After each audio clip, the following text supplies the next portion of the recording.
Twitter ছেড়ে কেন সবাই নতুন প্ল্যাটফর্ম ব্লু স্কাইতে?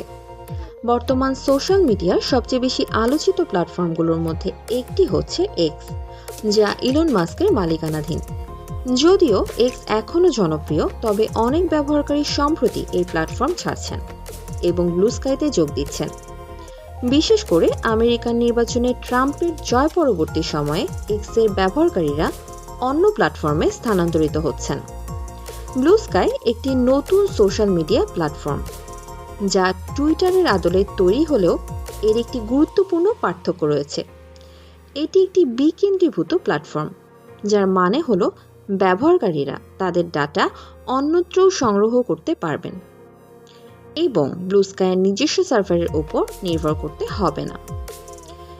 এটি তৈরি করেছে জ্যাক ডরসি, যিনি টুইটারের সহ প্রতিষ্ঠাতা, এবং তার উদ্দেশ্য ছিল এমন একটি প্ল্যাটফর্ম তৈরি করা যা কোনো নির্দিষ্ট ব্যক্তি বা প্রতিষ্ঠানের অধীনে থাকবে না। ব্যবহারকারীরা তাদের নিজস্ব অ্যাকাউন্ট দিয়ে সাইন আপ করতে পারেন এবং ব্লু স্কাই স্বাধীন ব্যবহারের সুবিধা প্রদান করে।